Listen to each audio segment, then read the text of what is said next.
morning, basically to talk about Michael Billington, who was a political prisoner for 10 years in this country, in the state of Virginia, and that's bad, okay? Because what he got locked up for was a Mickey Mouse trumped up bullshit charge, and they just wanted to shut him up. And it's as simple and clear as that. And we have to be aware that this has been going on to people for a long time. And who was the leader of the raid on the LaRouche premises in Leesburg, Virginia, when this happened? Who was it?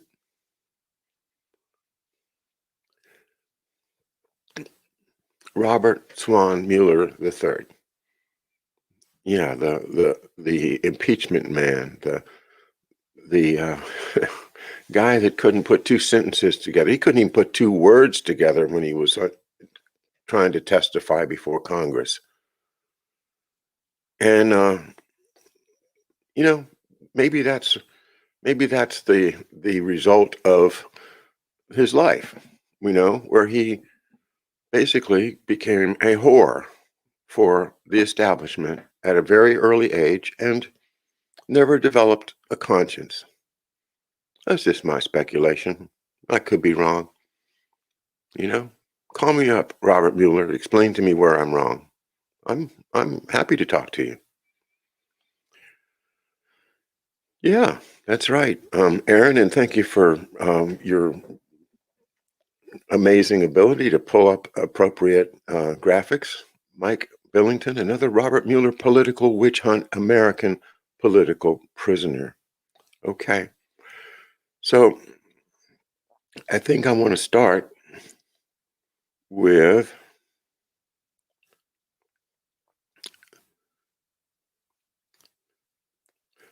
the poem by Paul Gallagher, which is the beginning of Mike Billington's book, the reissue of the book. So Paul Gallagher was my guest, 10 days ago, the first of our series of EIR guests on Friday nights at 8 p.m. And he was in jail, in prison with Michael Billington. And they got to know each other and work together with their writing and, just staying alive during that time. Well, maybe this poem does speak to a Robert Swan Mueller III, a tool of the establishment, a man who exercised his power without conscience. Here's the poem by Paul Gallagher. You sullen judges of the robe and hood, you think you stared poor justice to its end, condemned this prisoner, for he would not bend, denounced him for the straightness that he stood before you, so attent upon the good, that he would bring the good to judge the laws.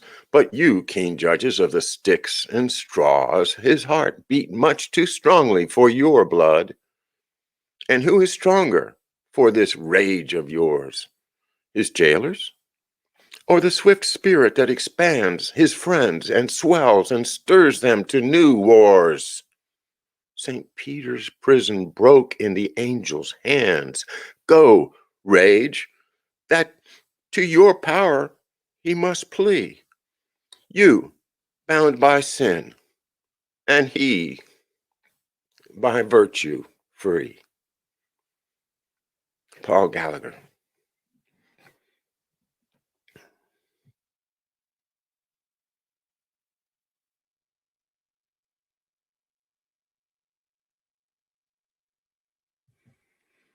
Oh, hey, I see Christy Lee Bell is here this morning, and she was with us in the chat room last night watching Mark Kulak's amazing program.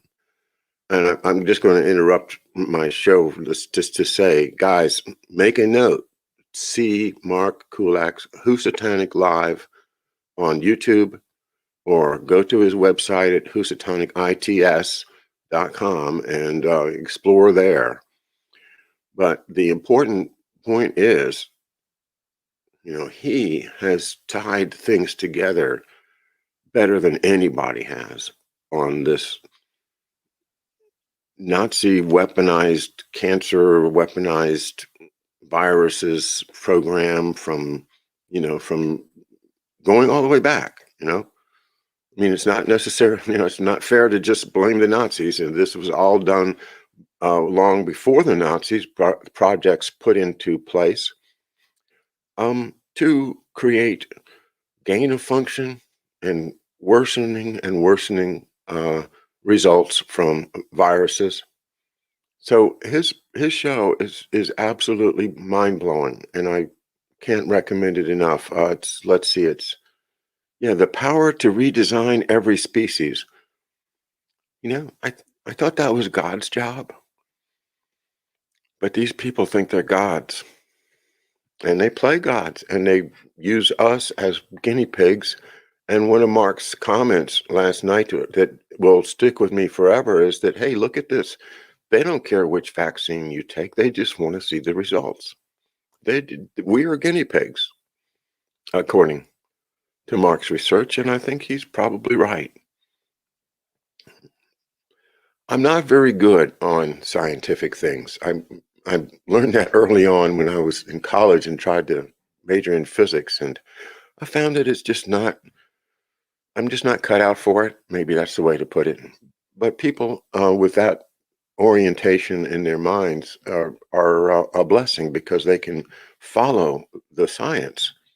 And so I always on Twitter, I'm hooked on Billy Bosticson, who Mark referred me to, and I recommend you watch him too if you are scientific and oriented. As I say, I can't understand most of the articles, but I appreciate the point being made, and that is that real science is being done here despite the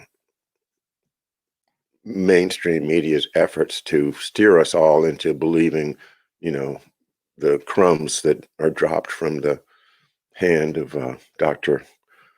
Fauci.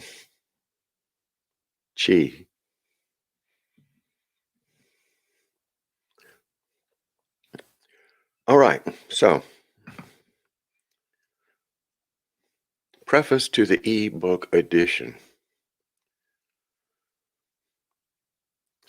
Oh, you know what? Before I get to that, I'm just going to do the Wikipedia page because this is a great nutshell, and I want to share it with you verbally. Michael O. Billington is an activist in the LaRouche movement, Asia editor for the Executive Intelligence Review, and author of Reflections of an American Political Prisoner: The Repression and Promise of the LaRouche Movement. Billington graduated from Trinity College in Hartford, Connecticut in 1967. And that's interesting to me because that means he will know some of my relatives, I would expect. We haven't connected yet, but that's fascinating because my dad, of course, also from Hartford. He then joined the Peace Corps, where he taught mathematics and music, first in Guyana, then in Thailand. Upon returning to the U.S., he joined the LaRouche movement in 1972 in the early stages of the movement's history. His wife, Gail, and his brother, Joe, and his sister, Margaret Greenspan, were also members of the movement. Billington's book provides an insider look at the history of this highly controversial movement. Excuse me.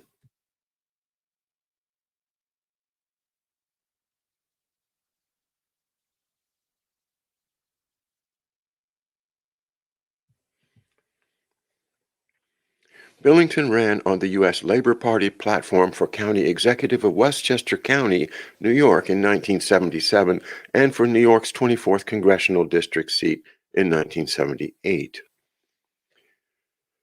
Trials. In the latter part of the 1980s, there were numerous criminal trials of LaRouche movement leaders. See the Wikipedia article called LaRouche Criminal Trials, that were alleged by LaRouche supporters to be political show trials. Billington was tried and convicted twice, first in federal court, then in Virginia state court. He served 2 years of a 3-year sentence in the first case and was then retried in the state of Virginia and sentenced to 77 years, of which he served 8 before being paroled. Billington was charged with 4 counts of conspiracy to commit mail fraud in federal court and was convicted along with 6 associates. The case was appealed to the Supreme Court, which let it stand. Billington was charged in the Virginia state court with 9 felony counts of conspiracy to be an unregistered securities broker. That's right. Conspiracy to be an unregistered securities broker. Prosecutors charged that Billington solicited 131 loans from 85 people that totaled $1.24 million, even though he knew the money would not be repaid. He did? Billington asserted his innocence and refused a plea bargain that would have resulted in being sentenced to the time served in federal prison. Wow, that's a man of principle, isn't it? You had 2 years served in federal prison. Now you're facing 9 felony charges in Virginia. And Virginia says, hey, well, you just do a cop a plea and we'll let you walk free. And he says, no. What's that about? Is that sensible? Is that the American way, that you get a chance to go free and you stand on your principles? Does anybody really do that anymore? Come on. Well, yeah, this gentleman did it. And he paid the price.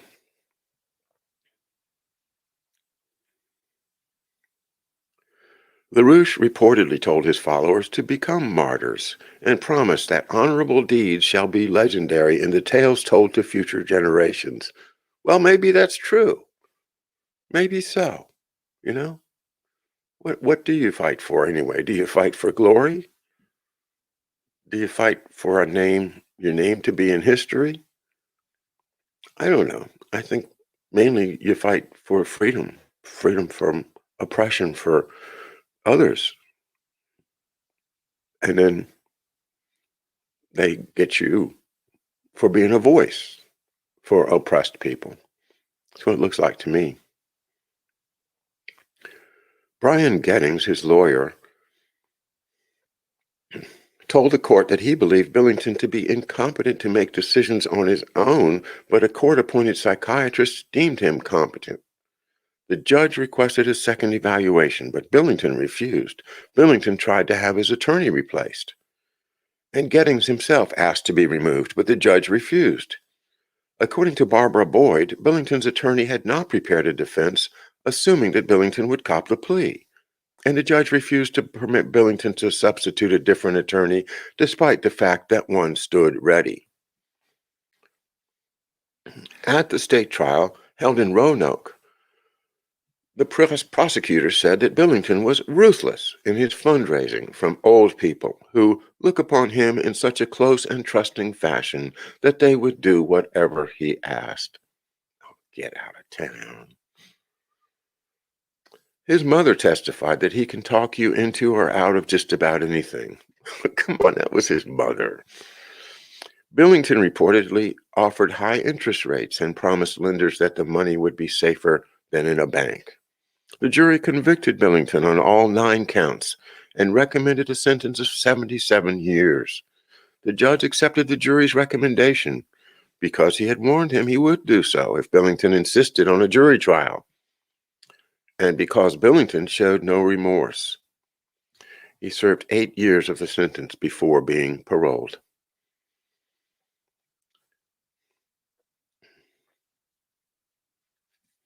In 1990, his bank accounts, along with those of Lawrence Hecht and 2 LaRouche enterprises, were seized to fulfill a judgment related to $260,000 obtained from an 88-year-old man suffering from dementia under misrepresentations.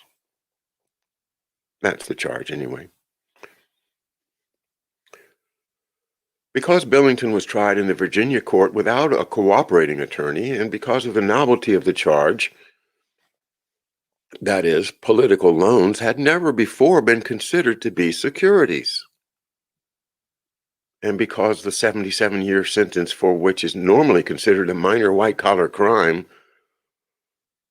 protest was raised against the verdict. Billington and his fellow defendants in the Virginia trials attempted without success to have the charges dismissed on various grounds, including double jeopardy, including that the Virginia State Corporation Council did not rule that political loans were securities until 3 months after the defendants were indicted.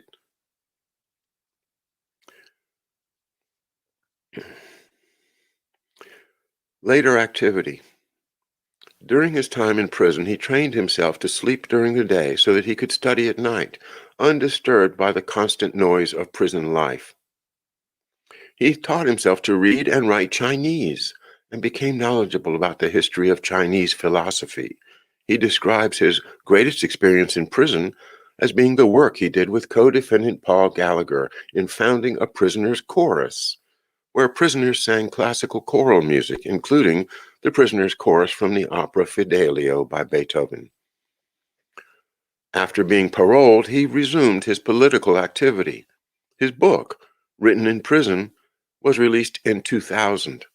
Billington's brother Joe Billington has also been a supporter of the LaRouche movement, as has their sister Margaret. In January 2008, Billington debated London School of Economics Asia expert James Putzel on Iranian television as part of the English language Press TV's Four Corners program. The topic of the discussion was the insurgency in the southern part of the Philippines and whether it is a solely indigenous problem or whether American interest played a role in creating it. And that is all we get from Wikipedia. And apologize, I'm very, very dry this morning. Take another sip of coffee and we'll get into the book.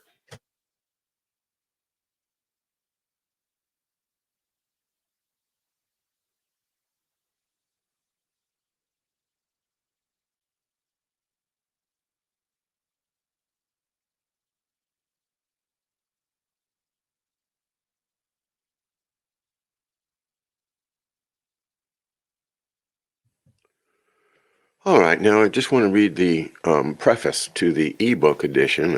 As I say, I've got the Kindle in front of me here, and you can get it for $9 or something off of Amazon. And the paperback apparently is back in print. You can buy a paperback for $20. So, yeah, support the author. Yeah.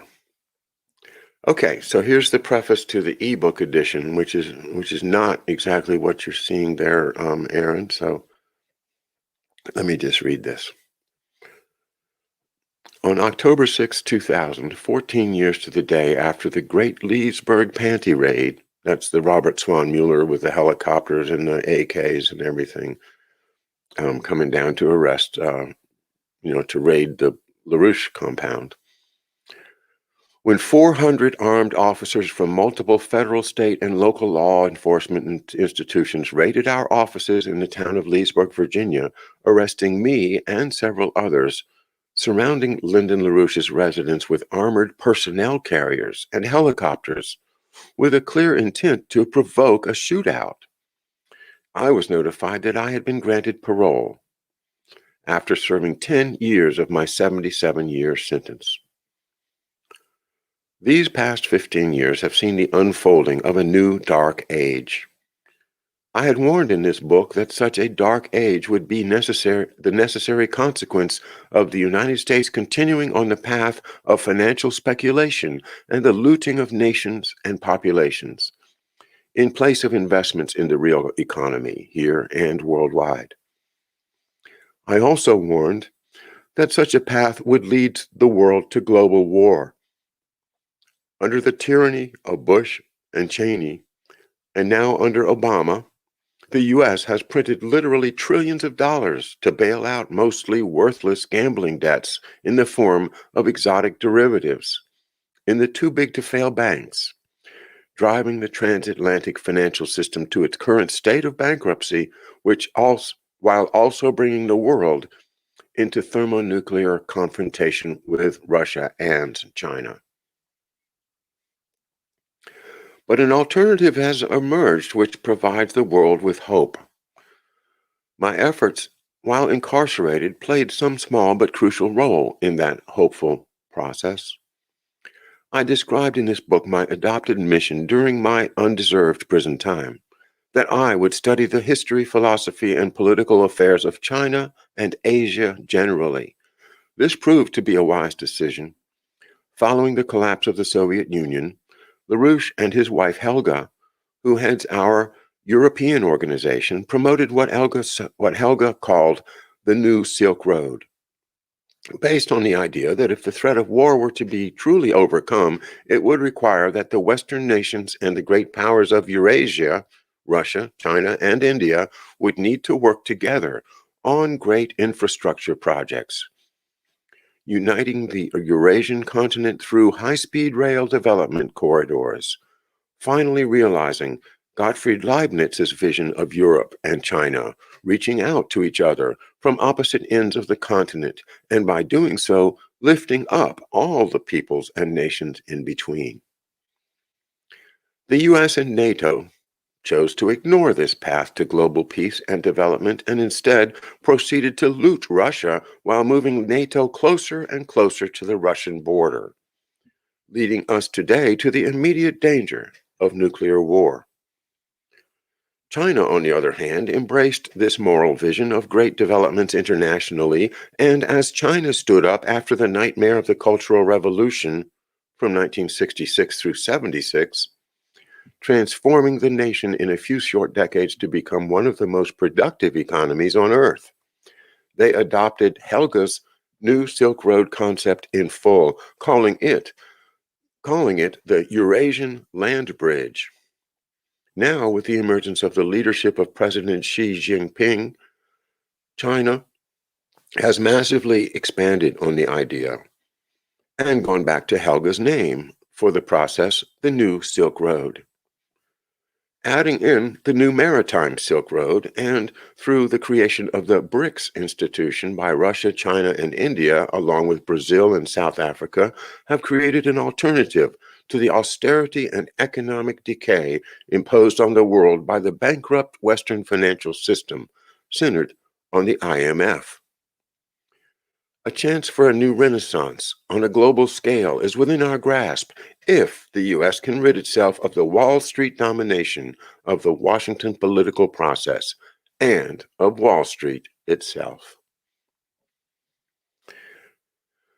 I have worn my 10 years in prison as a badge of honor. My dear wife Gail, who both collaborated with me in organizing the nations of Asia while I was studying and writing about them from my prison cell, and who spoke out around the world about the true cause of the fraudulent prosecution of LaRouche and his allies, was stolen from me and the world by the hideous Alzheimer's disease, all too early in her brilliant life. But I, and all who knew her, rededicated ourselves to the historical mission for which she had lived. My historical work contributed to the growing recognition that China has gone back to its best traditions, that Confucian concept of placing value on the creative capacities of each and every individual, of harmony between individuals and nations, and to the extraordinary work of Sun Yat-sen, the father of the 1911 Republican Revolution in China, based on his intense study of the American system of Alexander Hamilton and Abraham Lincoln and his plans for the industrialization of China. Today, the LaRouche movement stands in the fulcrum of a new paradigm for mankind, centered on the revolutionary transformation, being led by the BRICS nations and especially China. In China, Helga is known as the Silk Road Lady, while the economic, scientific, cultural, and political ideas developed by Lyndon LaRouche over these past 50 years are being put into action under the BRICS leadership. Will the US and Europe overthrow the rotting hulk of the British Empire, putting the City of London and Wall Street through bankruptcy proceedings, as should have happened long time ago, and placing the criminals in charge of the too big to jail fat banks, as well as their bought and paid for presidents and congressmen, before an honest judicial process? Will Europe and the US discard the British imperial system they have succumbed to and join in building a new system together with the BRICS nations for a world based on the common aims of mankind? As this version of my book is released, that question cannot be answered. Whether we have a thermonuclear war which could end civilization or a new renaissance, those are the only remaining options, and the choice is in our hands. Mike Billington, March 17th, 2015. So, exactly, 6 years ago, still during the Obama years, obviously.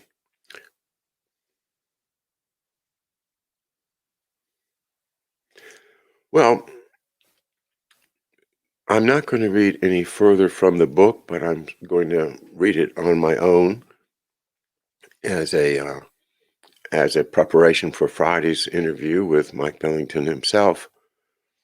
But let's talk a little bit. I'm going to start paying attention and welcome everyone to the chat.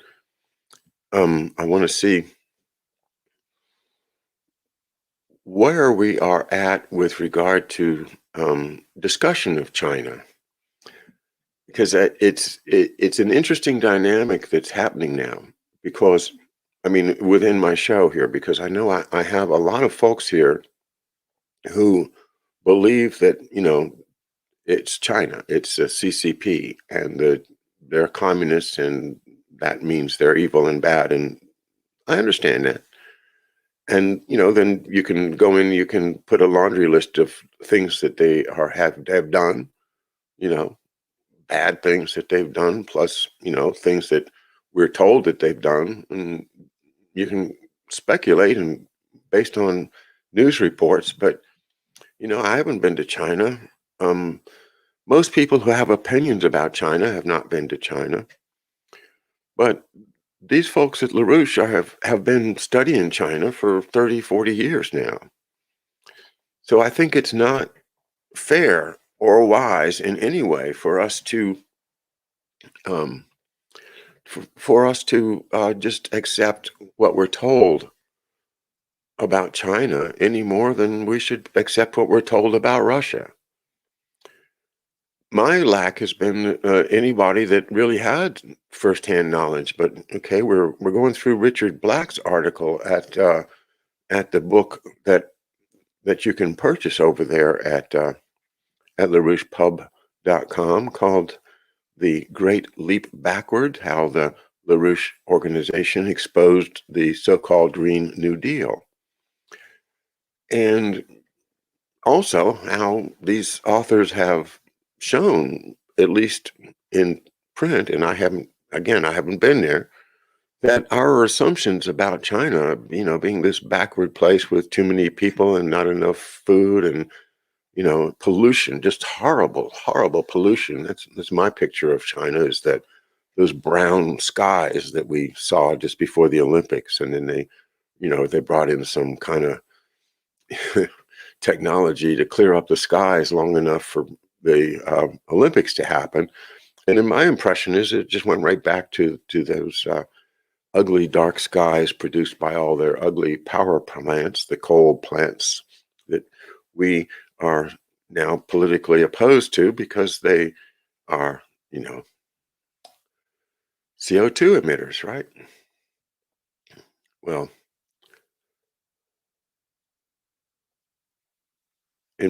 that's the book, and it's called the LaRouche Exposes the Green New Deal. And I have a copy. I have actually got two copies, and I recommend that you get one as well, because it's if you don't start looking at things from LaRouche's point of view, then you're missing the opportunity to actually oppose with scientific background the programs that we're opposed to. Now, that doesn't mean that they know everything, but the things that they do know, they have thoroughly documented and written about. So, yeah, China has giant empty cities. What's that about? What do you think? Why do you think they built those empty cities? I'm open to your ideas, but do you think that they spend that kind of money because they're crazy? Because they're nuts? I don't think so. I think they've got a plan. I just don't happen to know what it is. Um, Post a meme of Xi Jinping, you might get police at the door. Maybe so. Maybe in China, Tyrone. And how are you today? 10% of the CCP are corrupt with secret bank accounts. How does that compare to Congress? Let's say 100% of Congress is corrupt with secret bank accounts. But that's what, that's a rumor, right? They say, well, I heard. Yeah. Yeah. That's what the media does. They drop these little thoughts in upon you here and there and everywhere. And the next thing you know, you're passing it on. I'm not saying you're wrong. I'm just saying that's the way it works. That's the way the media rumor mongers get their evil jobs done. The meme meisters. Yeah, they were so good. If they hadn't been so good at doing Orange Man bad memes, I think we would have won the election. Actually, I think we did win the election, but that's water over the dam. I think it's fair, it's fair for the Supreme Court to say, you know what, I'm not going to get into whether there was fraud inside of a state or not. The states have to decide whether they are going to have fraudulent or free elections. And I think Pennsylvania and Wisconsin just decided they'd rather have fraud. They'd just rather have fraud. Oh, good morning, everybody. Like I say, it's an hour earlier than I usually am broadcasting because of it's this crazy change the clocks. Change the clocks. Well, what a week I had last week. I had 6 people interviewed right here on McDuff Lives, and I really do appreciate the opportunity to speak to each and every one. Tonight, I've got another of my Monday night series, which is going really, really well. We're getting over 1,000 views on these every time, and that is with Garland Nixon, the highly experienced journalist and a man who started his own YouTube channel, and Garland Nixon on YouTube, a person whose views I love. I just absolutely fascinated with a man who, although, well, like George and me, came through the progressive side of things, has become an independent and very critical of Biden and very critical of the U.S. as a warmonger in the world, and very supportive of persons living in places like Venezuela or Yemen or other places where the populations are just treated as cattle, and the, then the devastation of the environment. Um, his view is so basically American in my view. He has a view like a citizen should have, and he's been able through his study and his work to sweep away the cobwebs that are foisted upon us by the spiders that run our media in order to see clearly that, yeah, these fights over there in Europe are largely all about banks and money and oil pipelines. And we don't need to go to war with China. We don't need to go to war with Russia. What we need to do is go to war with poverty. We need to go to war to clean up our own country. We need to help our sick and disabled people.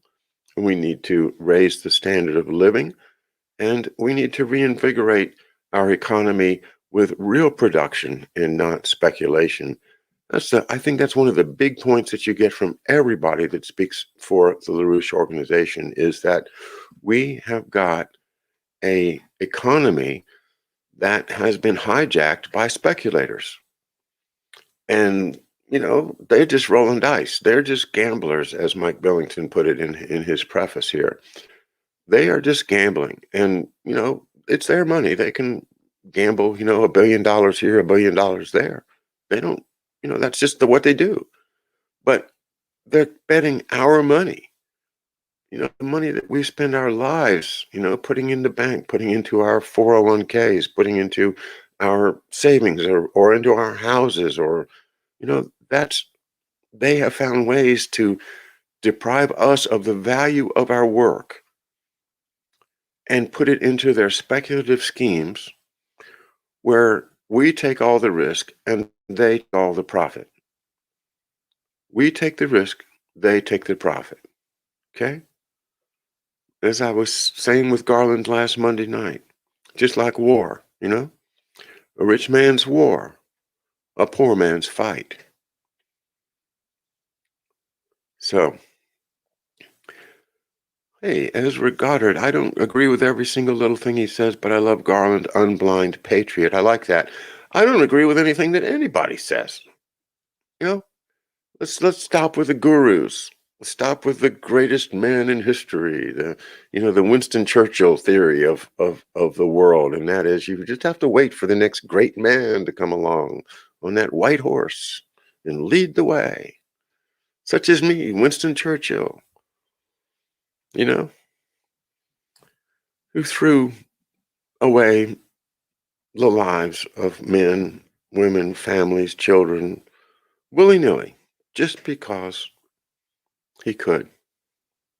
And these people are not, they don't think of themselves as fellow humans.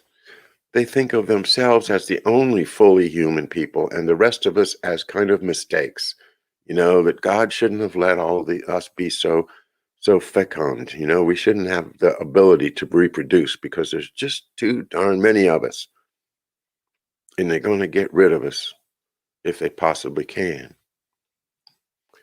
So tonight we'll be talking about foreign policy. We'll talk about Yemen, Syria, and China. So join us tonight at 8 p.m. right here on McDuff Lives. Also tomorrow, we'll be back with Harley Schlanger for a 11 a.m. right here. So thrilled to have all the great guests here like Harley. And Thursday night, the trio. Friday night, Mike Billington. Wednesday night, we're going to sing some songs and drink some ginger beer for St. Patrick's Day. And then Saturday night, I'm going to have a little birthday party, just for us, for my father, McDuff. March 21st, Sunday, is his birthday. We'll celebrate it Saturday night at 8 p.m. And let's see, we haven't fixed that calendar yet, but that's what's going to happen. 8 p.m. on Saturday the 20th. There it is. That's right. There we go. Just scroll it up a little bit. There we go. All right. And there he is, Midshipman Thomas F. O'Loughlin, Jr., the commander of his regiment, the 10th class of Columbia, of the U.S. Naval Reserve Midshipman School at Columbia is the name of the school. And by the way, if anybody is close to Columbia or could do some research as to where the records of that institution are, I would be very grateful. I'm trying to find a copy of the book, the commemorative book called Side Boy that I once had, but got disappeared from me along with a number of my dad's memorabilia over the years, as I believe they've been sneaking into my stuff and grabbing what they can to try to disappear my dad's memory from the face of the earth. Well, we're not going to let that happen. We whooped them this time.